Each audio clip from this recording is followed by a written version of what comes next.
Inna lillahi wa inna ilaihi raji'una.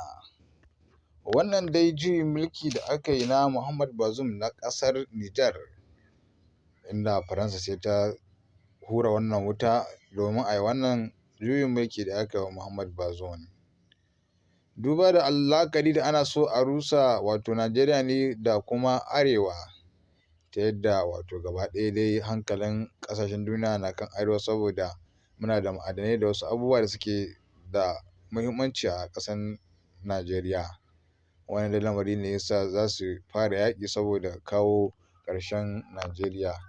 Duba da yadda dai 'yan kudu dai babu abin da ya shafe su da balle a yi wani juyin mulki da zai shafe su, sai dai kuma abin zai shafi wato Arewa ne.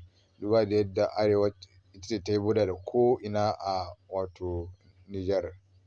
Mai sauraro, kafin mu je ga sakin cikin kanun wannan labaran, don Allah idan wannan shi ne farkon kamar ziyara wannan tashar tamu mai albarka, don Allah ku danna mana subscribing, kada ku danna mana alama ƙarawa kamar haka, don magashin ke ba mu cikin nama idan misali da sako ya zo zuwa gare ku.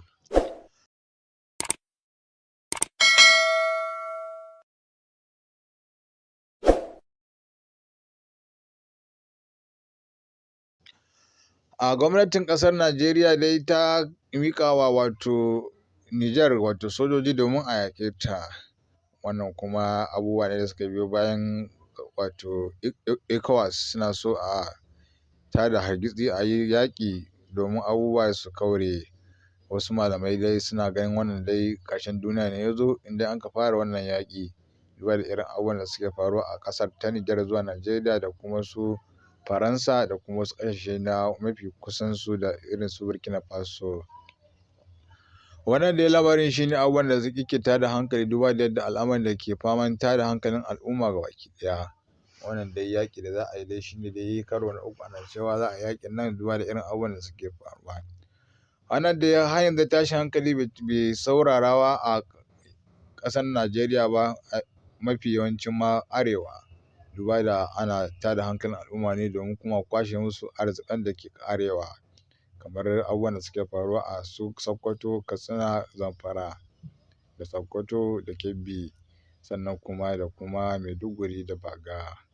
Wannan dai abubuwan da kuma Damaturu, wannan su ne dai abubuwan da ake kawar da hankalin al'umma, sannan ana kwashe musu dukiyan albarkatun da suke ƙasansu, kama daga man fetur da gwalagwalai da zinare. Wannan dai yaƙi da ake shirin yi na ƙasar Nijar, abu ne ya faro ne saboda shugaban ƙasar Nijar wato Muhammad Bazoum ya ce zai daina amfani da kuɗin Faransa, zai dawo yin amfani da kuɗaɗe na wato ƙasar Nijar, domin Nijar babbar ƙasa ce kuma za su samu sauƙin yin asara na wannan harkar. Wannan dai al'amarin ne shi ya jawo wannan abu. Faransa ta mamaye wannan, ta sa aka yi juyin wannan mulki a wannan abubuwan da suke faruwa. Duba da irin al'amuran da suke faruwa a ƙasar ta Nijar na juyin mulki, gaba ɗaya sun rufe bodojinsu, babu shiga babu fita a ƙasar ta Nijar. Wannan dai abubuwan da suka faman tada hankali kenan a irin wannan yanki na abubuwan da suke faruwa, sai dai ce ƙalu inna lillahi wa inna ilaihi raji'un.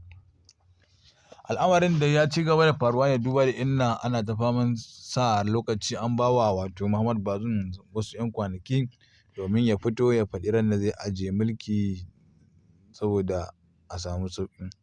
Amma shi kuma har yanzu ya ƙi fitowa ya yi magana kan wannan lamari da ke faruwa. Shi ne dai abin da ya sa suka ba da wa'adi, idan wa'adin ya cika ba a yi magana ba to za su soma yaƙi dai. Wannan dai al'amura su ne abubuwan da suke ciwa al'umma talakawa tuwo a ƙwarya. Faransa da Ingila ƙasashe ne da suke so su mulki duniya baki ɗaya, duba da kowace ƙasa ita ce ta rene ta kuma ta zama a ƙarƙashinta, sai kuma da ikonta za ta yi amfani da kuma umarninta za su yi amfani a sassan duniya baki ɗaya. Duba da wato ƙasar Nijar, shugaban ƙasar Nijar Muhammad Bazoum ya ce zai daina amfani da kuɗi na Faransa, su ne suka jawo wannan silar wato a daina amfani da kuɗi na Faransa. Shi ne suka janyo wannan juyin mulki a yi musu, domin su sun fi so lallai abu umarninsu a daidai irin wannan lokaci. Wannan dai shi ne abin da ke ciwa al'ummar talakawa tuwo a ƙwarya, duba da irin wannan abubuwan da ke faruwa. duba da duk abin da zai faru sai ya ƙare akan talakawa ne, saboda al'amuran da ke ci wa tuwa ƙwarya ba sa samuwa a irin wannan yanayi sai da a ce haka. Wannan dai shine dai lamarin da ya fi damun al'ummar Hausawa, duba da mutane kan wannan lamarin da ke faruwa a daidai wannan yankunan. Sai dai mu ce ƙalu inna lillahi wa inna ilaihi raji'un. Al'umma na cikin wani hali, halin kane-kayi a daidai irin wannan lokaci. Sai dai mu ce ƙalu inna lillahi wa inna ilaihi raji'un. Wannan dai lamari shine abubuwan da yake ci wa al'umma tuwo a ƙwarya. Daga bisani ana samun irin wannan takaici a sansanin arewacin Najeriya. Al'ummar Nijar dai na cikin wani hali, duba da an kukkulle bodoji, babu shiga ba fita a ƙasar ta Nijar.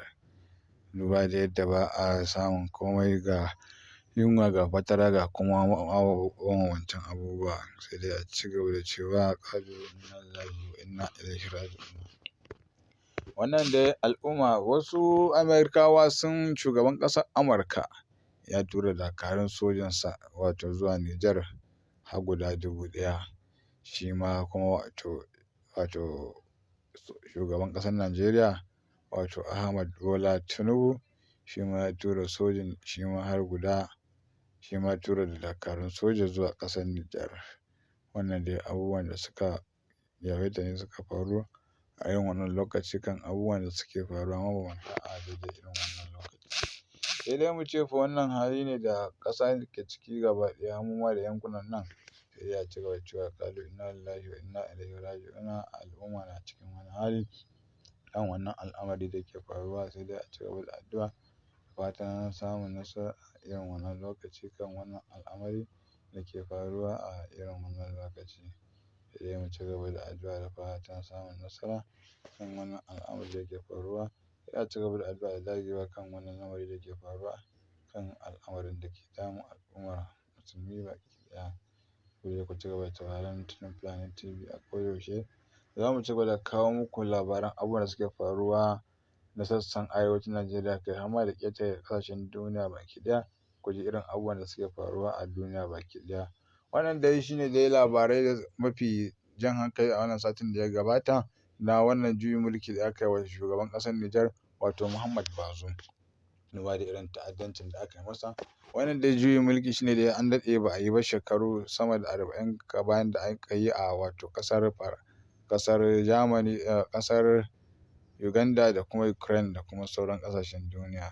Wannan dai da kuma wato Burkina Faso, su ne dai abubuwan da suka yi, da kuma Algeria. Sai dai mu ce a ci gaba da sauraron mu domin kawo muku manya-manyan labarai a koda yaushe. Kar ku manta kuna tare da Tunum Planet TV.